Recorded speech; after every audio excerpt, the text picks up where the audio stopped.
Assalamualaikum warahmatullahi wabarakatuh. Alhamdulillahirabbil alamin.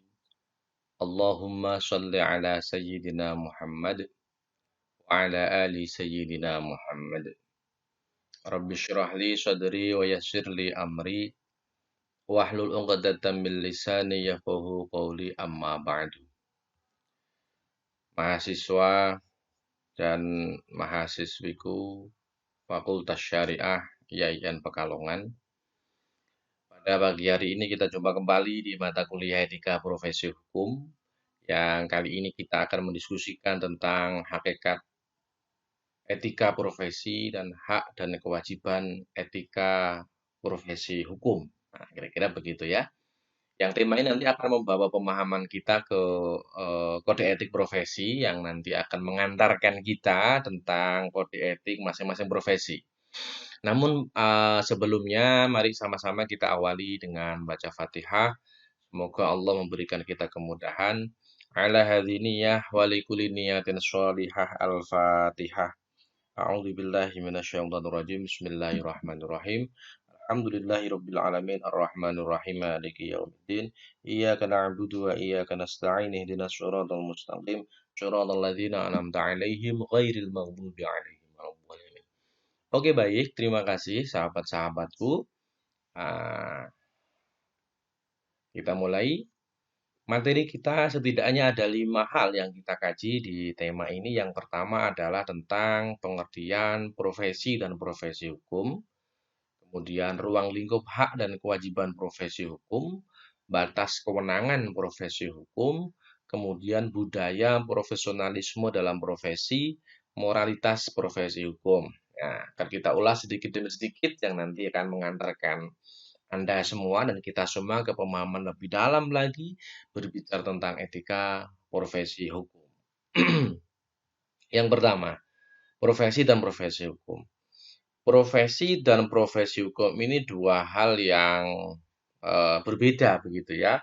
Dalam satu kamus didefinisikan bahwa profesi itu profession is a vocation or occupation requiring advanced education and training and involving intellectual skill, atau juga didefinisikan sebagai type of job that need special knowledge as medicine or law. Jadi gampangnya begini, bahwa profesi itu adalah satu pekerjaan yang di situ membutuhkan kemampuan atau skill intelektual atau pelatihan yang dibutuhkan untuk menunjang pekerjaan itu.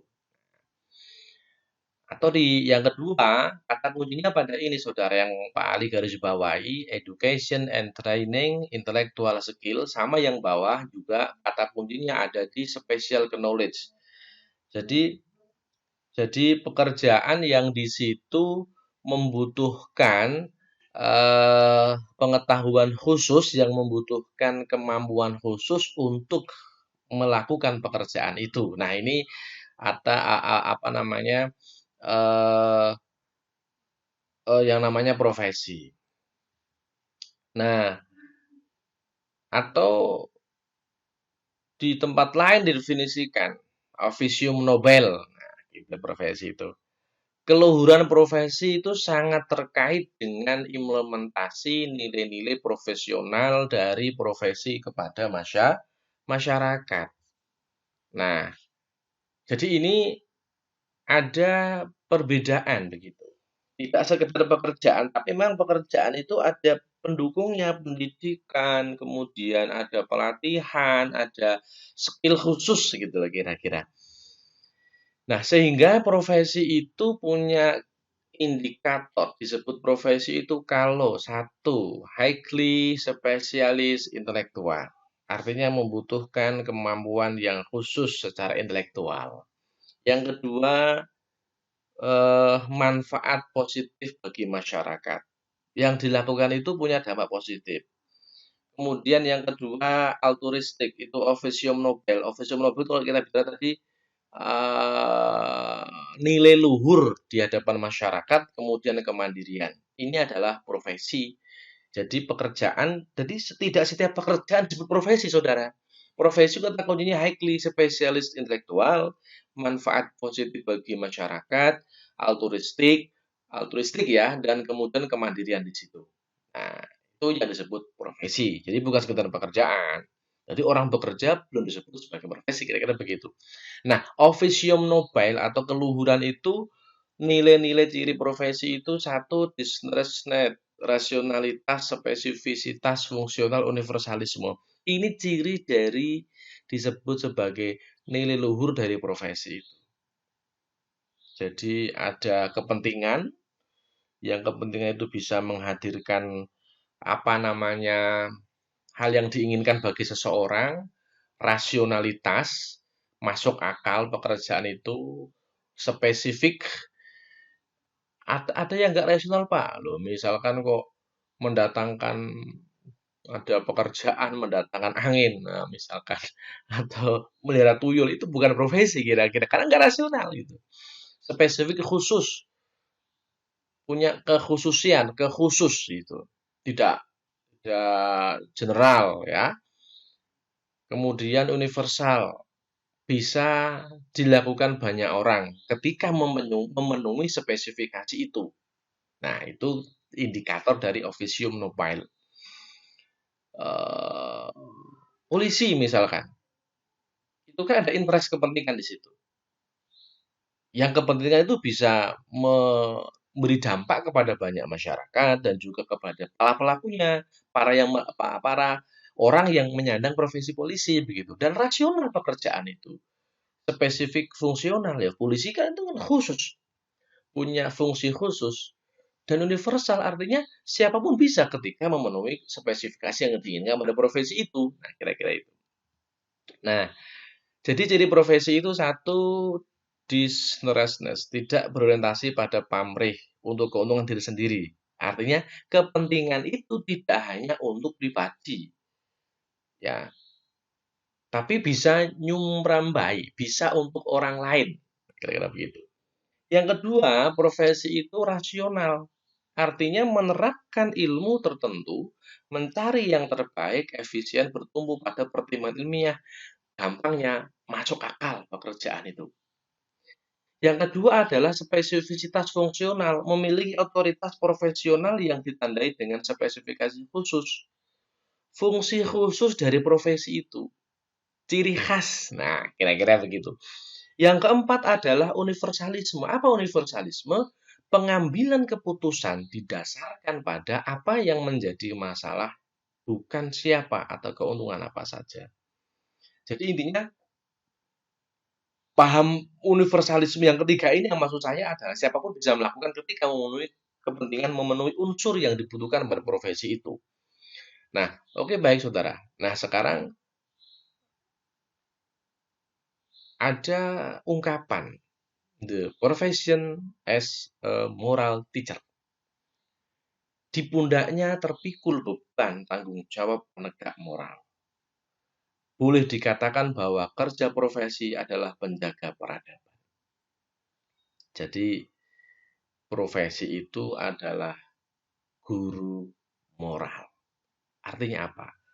Ketika seseorang mempunyai profesi yang jelas dengan spesifikasi yang tadi Pak Ali jelaskan, maka dapat dikatakan orang tersebut adalah penjaga peradaban. Loh, kok bisa Pak? Loh iya, orang itu kalau nganggur, mohon maaf, artinya tidak punya profesi jelas, tidak akan menunjang kemajuan peradaban. Tapi kalau orang punya spesifikasi jelas, sebagaimana tadi saya ceritakan di awal, ya dapat dikatakan dia sebagai reinforcing social values atau reaffirmation of morality concern with the truth. Gampangnya, orang yang mempunyai profesi itu di pundaknya ini terpikul beban tanggung jawab luar biasa. Dia ikut menjaga perkembangan peradaban. Gitu kan. Karena kenapa? Loh, banyak kejadian-kejadian kasus-kasus apa namanya? Kriminal. Itu karena apa? Pelakunya tidak punya pekerjaan. Nah, Nah, kalau orang sibuk dengan pekerjaan yang baik dengan ciri-ciri tadi, ya mana mungkin dia berbuat jahat. Meskipun juga ada saya kira, tapi perbandingannya kecil gitu. Nah, oke berikutnya ini ciri profesi lagi tadi. Jadi ciri-ciri profesi itu tidak hanya pekerjaan ya, ini saya mengulang dengan depan tadi, jadi intelektual karakter, altruistik, keberhasilannya tidak didasarkan pada keuntungan finansial, adanya organisasi, asosiasi profesi yang melindungi, kemudian adanya standar kualifikasi profesi. Jadi, satu, mengutamakan panggilan kemanusiaan, tidak egois. Yang kedua, anggota belajar secara kontinu, tanggung jawab moral, dan concern with the trust. Jadi, tidak semua pekerjaan disebut profesi, saudara. A1 membutuhkan kemampuan intelektual yang luar biasa. Contohnya ya harus punya ijazah, misalkan harus melalui pendidikan khusus, begitu.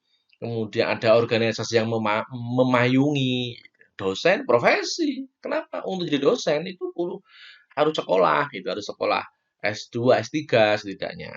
Ada asosiasi yang melindungi, Asosiasi Dosen Indonesia misalkan. Kemudian ada standar kualifikasi profesi. Ya kalau nggak memenuhi syarat nggak bisa jadi dosen gitu. Ini profesi.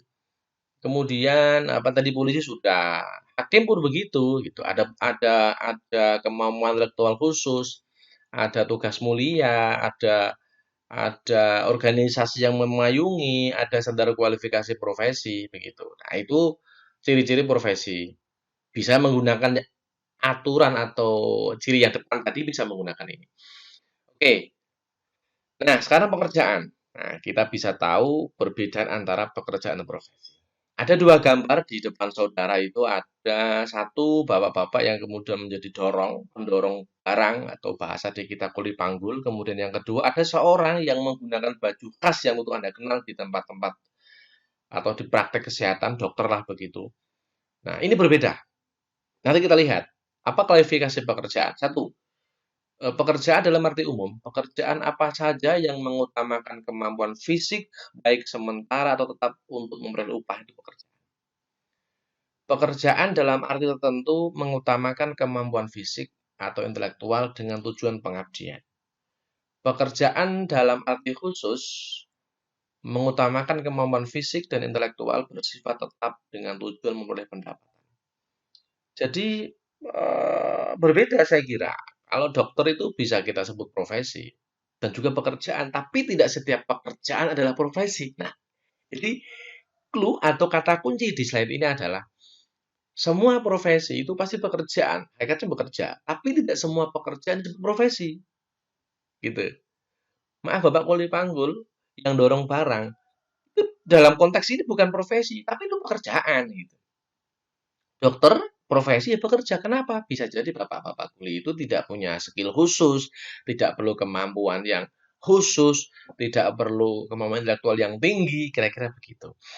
Jadi bisa membedakan ya antara profesi dan pekerjaan. Saya harap teman-teman sudah bisa paham. Nah, sekarang masuk ke profesi hukum. Tadi sudah mengetahui profesi apa, pekerjaan apa, dan ciri-ciri profesi sudah paham. Sekarang masuk ke profesi hukum. Profesi hukum itu apa? Sebelumnya ada sebuah ungkapan begitu yang ingin saya sampaikan dalam sebuah buku yang pernah saya baca, yang ada di referensi itu tentunya. Bunuhlah semua pengacara kalau ingin mengubah negara demokrasi menjadi negara totaliter. Ini menunjukkan apa? Let's kill all the lawyer. Profesi hukum itu menduduki tempat yang strategis dalam sebuah komunitas negara kalau secara luas. Sampai-sampai ada ungkapan itu. Artinya apa? Profesi hukum meskipun dalam kata yang disebut ini adalah lawyer atau pengacara, tapi secara garis besar adalah profesi hukum. Kalau ingin mengubah negara demokratis menjadi otoriter, bunuhlah semua pengacara. Kenapa? Karena pengacara itu penjaga penjaga apa? Penjaga salah satu atau profesi hukum itu adalah penjaga tegaknya sebuah negara demokrasi kira-kira begitu. Atau nilai luhur dari profesi hukum itu apa? Visium Nobelnya adalah pembela kebenaran dan keadilan. Oke, baik. Nah, kenapa simbol? Nah, ini gambar yang perlu disaksikan. Simbol keadilan hukum seperti itu. Dewi Keadilan memegang timbangan. Artinya hukum itu tidak berat sebelah, tidak memandang siapapun. Yang salah ya dihukum, kira-kira begitu. Nah, profesi hukum. Profesi hukum adalah profesi hukum bekerja berdasarkan hukum sebagai legalisasi kekuasaannya. Pekerjaan atau profesi yang dalam pekerjaannya itu berdasarkan hukum yang berlaku, ada legalitas yang melindungi. Kemudian profesi hukum itu adalah profesi yang memiliki kekuasaan yang dibenarkan untuk bersikap dan berperilaku tertentu menurut hukum. Kemudian profesi hukum itu dapat diartikan sebagai suatu kegiatan pelayanan dalam bidang hukum melalui pendidikan tinggi hukum berdasarkan moral etik. Pekerjaan di bidang hukum yang pekerjaan itu diatur oleh undang-undang yang berlaku atau dilegalisasi oleh sebuah kekuasaan atau sistem. Atau juga pekerjaan yang di situ bertugas melayani dalam bidang hukum yang dilakukan melalui pendidikan tinggi hukum berdasarkan moral etik. Itu profesi hukum. Orang yang bekerja di bidang hukum yang pekerjaannya dibimbing undang-undang. Nah, gampangnya begitu. Orang yang bekerja jadi pelayan publik di bidang hukum yang prosesnya itu melalui pendidikan tinggi atau seperti itu. Orang yang bekerja di bidang hukum yang pekerjaan jadi undang-undang. Polisi itu polisi apa? Polisi itu bekerja di bidang hukum dan dia melakukan pekerjaan dibimbing undang-undang. Untuk menjadi polisi itu butuh pendidikan khusus. Hakim itu adalah profesi di bidang hukum yang dalam dia bekerja itu dilindungi undang-undang. Untuk menjadi hakim itu butuh pendidikan tinggi hukum. Nah, itu profesi hukum. Oke, baik. Definisi lain, ini memang banyak definisi, berarti itu punya banyak pandangan, punya banyak pilihan begitu. Profesi hukum itu suatu kegiatan aplikatif fungsional hukum yang mempunyai ciri satu, didahului persiapan memperdalam pemahaman tentang hukum, tentu melalui pendidikan tinggi kuliah, menunjuk pada keanggotaan yang tetap yang membedakan dengan anggota yang lain, ada spesifikasi keilmuan yang direkrut menjadi satu profesi tadi. Adanya sikap kesediaan menerima akseptabilitas atas pekerjaan yang dilakoninya, tidak menuntut berlebihan atas kliennya. Orientasi pelayanan melalui penegak hukum dan keadilan. Ini ciri-ciri dari fungsional hukum orang yang bekerja di bidang hukum. Ada 4 gitu ya. Ada pendidikan khusus, spesifikasi keilmuan, siap menerima pekerjaan yang dia pilih begitu. Orientasinya pelayanan publik bukan untuk pribadi. Maka salah sebetulnya kalau orang yang bekerja di bidang hukum kemudian orientasinya memberkahi diri sendiri, melindungi diri sendiri, enggak. Karena apa? Tadi Anda lihat simbol hukum itu apa? Perempuan, Dewi Keadilan, menutup matanya dan memegang timbangan. Artinya hukum itu tidak pandang bulu, tidak berat sebelah. Mau siapa yang salah tidak ditegakkan. Nah, kira-kira begitu. Ini salah satu ciri dari profesi hukum. Kemudian profesi hukum. Ada yang mengatakan profesi hukum itu iudek mediator. Profesi hukum itu istilahnya iudek mediator. Atau menurut Hall dan Loth, seorang profesional hukum adalah iudek mediator. Apa iudek mediator itu? Penghubung antara dua pihak yang bertikai. Hakim antara pemohon dan termohon, antara penggugat dan tergugat, itu hakim. Ya, antara jaksa dan terdakwa. Dia juga harus dapat menjadi jembatan antara pihak-pihak tersebut dengan masyarakat. Ketika hakim atau polisi yang bekerja atau yang menghubungkan antara dua belah pihak yang bertikai, yang konfrontasi, yang mungkin bermasalah, tapi juga dia bisa menjembatani antara pihak-pihak itu dengan masyarakat, begitu. Serta dapat menimbang beragam kepentingan, norma, dan nilai yang ada dalam masyarakat. Ketika dia bekerja tidak menafikan etika yang berlaku di masyarakat. Dia sebagai polisi, ya mestinya ketika dia berhubungan dengan dua belah pihak, dia juga bisa mengakomodir kepentingan masyarakat. Dia tidak menafikan kepentingan masyarakat. Tentu karena kerjanya di undang-undang, patokan utama dalam dia bekerja adalah undang-undang atau peraturan yang mengatur atau legalitas dari penguasa. Begitu kira-kira. Oke.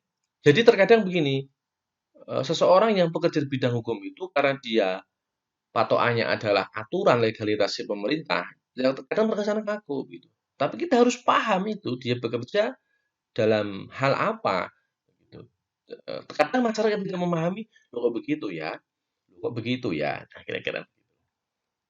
Oke, termasuk iudek mediator yang menghubung kedua belah pihak itu adalah fungsi menjembatani antara hukum dalam peraturan dengan hukum dalam pelaksanaan penerapannya. Eudek mediator itu juga fungsinya memahamkan kepada masyarakat, menjembatani antara peraturan dalam atau hukum dalam peraturan dan hukum dalam pelaksanaan penerapan.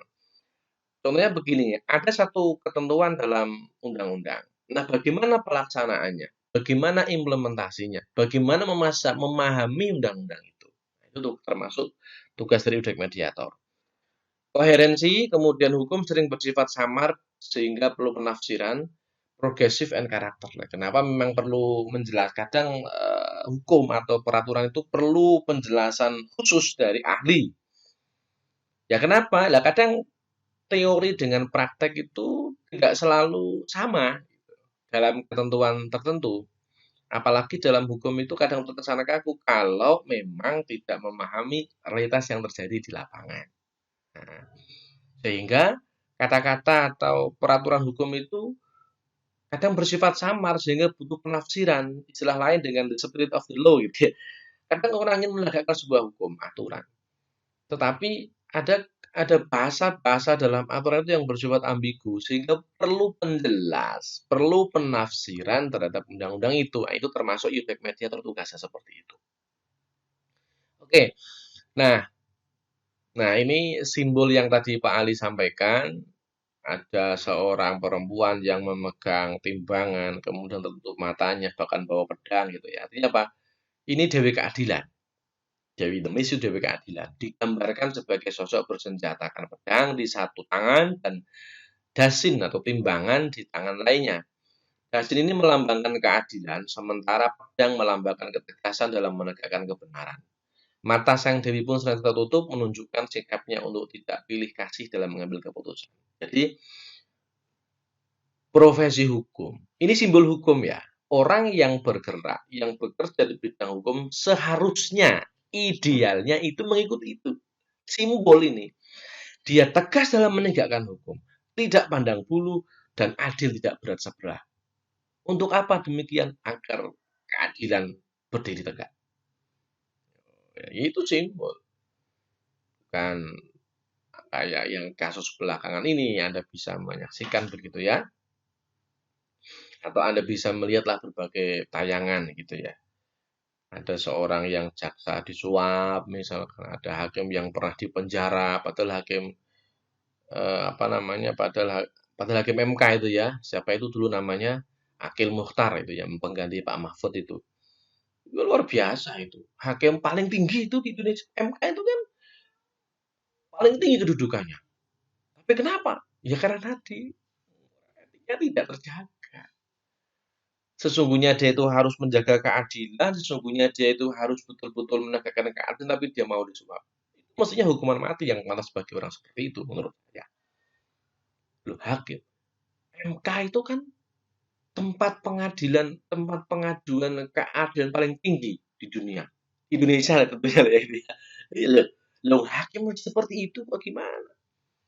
Maka Anda sebagai calon-calon hakim, calon-calon orang yang nanti bergerak di bidang hukum, siapkan diri Anda mulai sekarang. Bangun mentalitas yang baik, bangun kredibilitas yang baik, bangun kejujuran, bangun ketegasan. Itulah kenapa Pak Ali selalu ingin mahasiswa-mahasiswa syariah itu disiplin. Pertama disiplin. Orang itu kalau disiplin, itu nanti kedepannya akan mengikuti gitu. Orang kalau nggak ada disiplin, itu indikator semua udah nggak disiplin. Nah, maka mari sama-sama kita belajar nilai kedisiplinan, kejujuran, tanggung jawab, dan kasih sayang. 4 hal ini yang selalu Pak Ali ajarkan, nilai-nilai yang selalu Pak Ali tanamkan ke semua mahasiswa Pak Ali. Karena saya yakin 4 hal ini selalu akan bermanfaat dalam kehidupannya. Jadi disiplin, jujur, tanggung jawab, dan kasih sayang. Semoga Anda sukses. Amin. Oke, sekarang kompetensi profesi hukum. Kompetensi itu keahlian apa yang harus dimiliki oleh seseorang yang mempunyai atau yang bekerja di bidang hukum. Apa yang harus dimiliki? Satu, memiliki kemampuan pengetahuan dan keterampilan. Recognized as having a special skill and learning. Dia harus mempunyai kemampuan, pengetahuan, dan keterampilan. Yang pertama. Yang kedua, kemauan untuk memberikan pelayanan kepada masyarakat. Willing to serve the public. Orang kalau bekerja di bidang hukum, dia pelayan masyarakat sesungguhnya. Abdi masyarakat.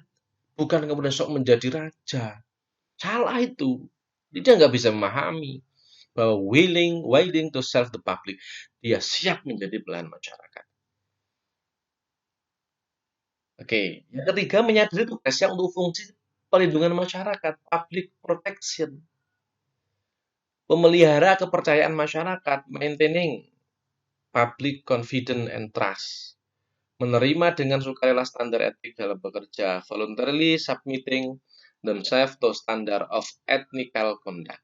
Jadi, kalau kita lihat poin kedua, ketiga, dan keempat, itu apa? Orientasinya masyarakat. Jadi, kalau Anda besok siap mencita-cita menjadi seseorang yang nanti menerima tanggung jawab hukum, ya jadi polisi, jaksa, advokat, kemudian hakim, yang di bidang hukum ya notaris, ya siap itu. Mulai sekarang bekali dilihat dengan keterampilan yang khusus. Siap menjadi pelayan masyarakat, siap melindungi masyarakat, dan siap memelihara kepercayaan masyarakat. Apa yang terjadi ketika seorang polisi, seorang hakim sudah nggak dipercaya masyarakat, ya runtuh. Sudah. Seperti coba yang tadi saya ceritakan di depan tadi. Anda bisa googling ya, siapa Akil Mukhtar. Akil Mukhtar itu siapa Akil Mukhtar? Hakim MK yang ketahuan tangan disuap. Nah, naudzubillah. Betul itu. Dia sudah tidak bisa memelihara kepercayaan masyarakat. Dia tidak sadar bahwa dia bertugas melindungi masyarakat. Dia tidak sadar dan lupa bahwa dia pelayan masyarakat. Itu yang harus dipahami dengan baik. Siapkan diri Anda kalau Anda besok bercita-cita ingin menjadi orang yang punya profesi hukum, baik hakim, ya mestinya gitu ya, karena Anda kalau syariah, kompetensi Anda adalah menjadi hakim, notaris, apa mak, hakim pengacara atau lawyer gitu ya. Itu kompetensi harus dimiliki. Nah, ini aspek profesi hukum. Aspek itu adalah kalau tadi kemampuan harus dimiliki, aspek itu berarti apa yang harus ada. Nah, satu technical aspek dan ethical aspek. Ada aspek teknik dan aspek etik yang harus melekat dalam diri seseorang yang berprofesi hukum. Ya, kalau disebut sebagai aspek teknik ya mulai dari ijazah, pelatihan, skill atau kemampuan diri. Nah, etik ya tanggung jawab tadi, ada tanggung jawab, disiplin, dapat dipercaya, amanah. Nah, itu aspek etik gitu ya. Nah, sekarang tanggung jawab profesi hukum. Tanggung jawab profesi hukum itu sendiri diartikan dalam menjalankan tugasnya profesional hukum wajib bertanggung jawab. Artinya apa? Satu, ada kesediaan melakukan dengan sebaik mungkin tugas apa saja yang termasuk lingkup profesinya. Yang kedua, bertindak secara profesional tanpa membedakan perkara bayaran dan perkara cuma-cuma. Tapi ya mungkin berat kalau nggak disiapkan dari sekarang. Karena tadi loh kompetensinya, memelihara kepercayaan masyarakat, siap melayani masyarakat, melindungi masyarakat, itu yang kata kuncinya. Maka harus siap gitu. Jangan jangan berusaha mengambil keuntungan pribadi, itu salah. Jadi bertolak belakang dengan definisi di awal tadi, definisi profesi hukum tadi. Kan tidak ada unsur interestnya, tidak ada kepentingan pribadi di situ. Tanggung jawab satu pekerjaan, bisa menyelesaikan pekerjaan hukum, hasil kualitas mutu dan pekerjaan. Artinya mutu pekerjaan betul-betul terjamin yang ketika dampak akibat dari pekerjaan terhadap orang lain. Pekerjaannya harus beres, dia menyelesaikan dengan baik, hasilnya maksimal, optimal, dampaknya bisa untuk kemaslahatan. Itu tanggung jawab profesi hukum. Dan saya kira tiga hal kata kunci ini ada pekerjaan, hasil, dan dampak itu tidak hanya terfokus pada profesi hukum, saudara. Profesi apapun dituntut untuk itu. Anda sebagai dosen, Anda sebagai dalam bekerja apapun lah saya kira harus bertanggung jawab betul terhadap apa yang dikerjakan. Mengerjakan pekerjaan dengan baik, kemudian hasilnya optimal dan juga bermanfaat buat orang banyak. Lebih spesifik dalam profesi hukum ya tadi, siap melakukan sesuai dengan SOP yang ada, kemudian yang kedua profesional. Tidak milah-milih, oh iki apalagi sebagai notaris, lawyer itu ada klausul dalam aturan notaris itu, apa aturan aturan advokat itu apa? Prodeo, pelayanan hukum itu cuma-cuma, nggak boleh minta. Tapi faktanya nggak seperti itu. Bahkan ke pasang tarif kadang ya alam lah seperti itu. Nah, apa sih profesional? Profesional itu adalah orang yang mempunyai profesi atau pekerjaan purna waktu dan hidup dari pekerjaan itu dengan mengandalkan suatu hal yang tinggi profesional.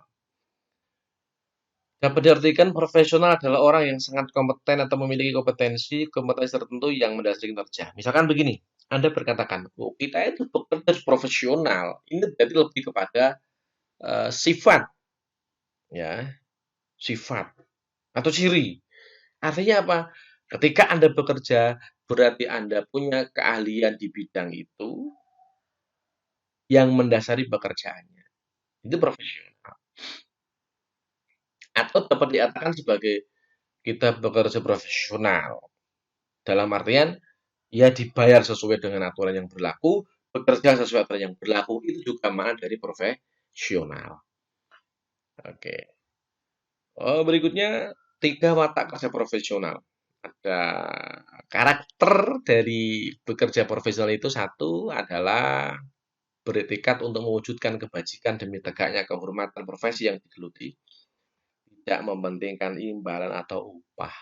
Bukan berarti bukan berarti kemudian kalau Anda mempekerjakan orang, maaf itu nggak digaji, tidak. Tapi ketika Anda bekerja itu tidak semata-mata mementingkan orientasi kepada imbalan. Yang kedua, dilandasi kemandirian teknis berkualitas tinggi yang dicapai melalui pendidikan latihan khusus. Dan yang ketiga adalah diukur dengan kualitas teknis dan kualitas moral. Tunduk pada kode etik yang dikembangkan dan disepakati bersama dalam organisasi profesi. Jadi, kerja profesional itu ada indikator ukurannya, saudara. Teknis dan moral. Secara teknis ini sesuai tidak dengan aturan yang berlaku, tahap-tahapannya. Secara kualitas moral, ini melanggar tidak kode etik yang berlaku, melanggar tidak norma yang ada. Jadi itu profesional. Oke, baik. Kaitan profesi dan profesional. Kaitannya apa? Profesi itu mengandalkan suatu keterampilan atau keahlian. Kalau profesional, orang yang tahu akan keahlian dan keterampilan itu. Profesi itu dilaksanakan sebagai suatu pekerjaan atau kegiatan utama purna waktu. Yang kedua, meluangkan seluruh waktunya untuk pekerjaan atau kegiatan itu. Dan yang ketiga, profesi itu dilakukan sebagai sumber utama nafkah hidup kalau profesional hidup dari pekerjaan tersebut. Profesi itu dilaksanakan dengan keterlibatan pribadi yang mendalam. Kalau profesional ada rasa bangga dan percaya diri akan pekerjaan yang dilakukan. Profesional. Ini perbedaan antara profesi dan profesional, ya. yang saya kira bisa dipahami secara baik ketika kita berbicara profesi dan profesional. Ketika Anda mengatakan kita bekerja profesional, berarti bekerja sesuai dengan keahlian yang dimiliki, gitu. Oke. Nah, beberapa ciri profesionalisme, perfect result, kemudian hanya dapat diperoleh melalui pengalaman, kemudian tekun tabah, dan yang keempat ada integritas. Jadi ciri profesionalisme itu seseorang yang bekerja itu memang menginginkan hasil kerja yang sempurna. Kemudian ada harus sungguh-sungguh dan teliti, dan yang ketiga ada ketekunan dan ketabahan yang harus dimiliki, yaitu sifat tidak mudah putus asa. Artinya tidak puas dengan hasil, tidak selalu puas, tidak cepat puas dengan hasil yang dicapai. Nah, kalau Anda bekerja dalam sebuah perusahaan, baru sebulan, 2 bulan kok sudah ngeluh, padahal belum kelihatan hasilnya. Berarti Anda tidak punya jiwa profesional. Integritas tinggi ya loyal terhadap komitmen yang diambil ketika memilih pekerjaan itu. Maka begini, ketika Anda besok melamar sebuah pekerjaan, Anda akan diuji, Anda akan diwawancarai oleh HRD. Yang HRD ini kebanyakan orang psikologi ya. Jadi dia melihat betul itu. Dari jawaban Anda, dari raut muka Anda, seorang psikolog sudah bisa menilai, oh nanti orang ini seperti ini, oh, jangan-jangan orang ini bohong, oh, orang ini nggak punya komitmen. Jadi harus hati-hati. Nggak bisa dibuat-buat, memang itu dia udah bisa baca betul. Tapi kalau dari sekarang Anda belajar tadi 4 hal yang Pak Ali sarankan, disiplin, jujur, tanggung jawab, dan kasih sayang, 4 hal saja ini nilai dasar dalam hidup yang akan dibutuhkan di setiap pekerjaan, yang akan dibutuhkan di setiap lini kehidupan masyarakat. Dan ketika Anda melakukan 4 hal ini, Anda akan dicintai banyak orang, Anda akan disenangi banyak orang di dunia kerja. Bahkan enggak di dunia kerja dimanapun saya kira. Disiplin, jujur, tanggung jawab, dan kasih sayang. Maka Pak Ali kadang mengajarkan dalam hal evaluasi nilai ya, kadang ya saya anggap jujur lah. Artinya dalam mengerjakan tugas begitu jujur dan ada tanggung jawab yang dipilih. Jadi 4 hal itu memang harus ditanamkan sejak dini menurut saya. Nah, kemudian yang keempat itu ada efektivitas kerja yang tinggi. Nah, ini 6 lagi beda-beda memang. Ya, ya paling hanya menampilkan agar teman-teman itu punya banyak wawasan. Ini karakter profesional, etik, altruistik, responsibility, kemudian theoretical, kemudian komitmen, ada intelektual. Jadi ada sopan nilai etika yang mendasari, ada sifat mementingkan orang lain, kemudian tanggung jawab, ada aturan yang mengatur pekerjaan itu, memiliki komitmen yang tinggi, dan cerdik atau pandai. Ini karakter profesional. Nah, sekarang yang terakhir saya kira ini adalah moralitas profesi hukum. Profesi hukum itu merupakan salah satu profesi yang menuntut pemenuhan nilai moral dari pengembannya. Setiap profesional hukum dituntut agar memiliki nilai moral yang kuat. Kenapa demikian? Ingat nggak tadi di awal ketika Pak Ali bilang ada sebuah ungkapan, ketika Anda ingin merubah negara demokrasi menjadi negara otoriter, bunuhlah semua penegak hukum itu. Artinya apa? Profesi hukum itu sebagai salah satu penyangga demokrasi. Sebagai salah satu elemen penting untuk menjaga stabilitas demokrasi dalam sebuah negara. Ya, maka harus mempunyai nilai moral yang kuat. Harus memiliki nilai moral yang tinggi. Apa yang terjadi ketika seseorang menjadi leading sektor penyelesaian masalah di masyarakat, tapi kemudian dia melakukan tindakan yang menciderai moral? Apa yang terjadi? Hakim misalkan. Hakim itu tugasnya kan apa sih? Memutuskan perkara kan, menjadi leading sektor memutus sebuah perkara. Tapi ketika hakim sudah cedera moralnya, apa yang terjadi? Runtuh kan semua keputusan masyarakat. Yang tadi saya ceritakan ada hakim MK kok di apa namanya? Hakim MK disuap. Polisi ketahuan disuap misalkan. Alhamdulillah. Apa yang terjadi? Anda sebagai bagian dari masyarakat seperti saya sudah nggak percaya. Begitu. Saya kira ini bukan hanya profesi hukum ya. Profesi apapun. Kalau Anda sudah menciderai moral, ya orang akan nggak percaya kepada Anda. Ada lima nilai moral yang harus dikembangkan dan dimiliki. Satu, kejujuran. Jujur ini menjadi hal yang sangat penting. Ketika ada orang bilang jujur hancur, itu salah. Salah kaprah, salah. Jujur akan luhur. Orang yang menegakkan kejujuran, dia akan mempunyai derajat yang tinggi. Yang kedua, otentik. Melakukan pekerjaan dengan sungguh-sungguh, tulus. Kemudian yang ketiga, bertanggung jawab.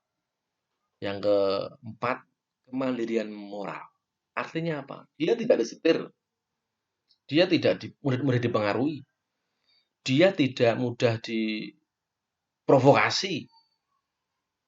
Yang kelima, keberanian moral. Ketika dia meyakini dan tahu ini benar, ya dia berani. Gak takut dengan siapapun. Nah, ini 5 nilai moral yang harus dimiliki.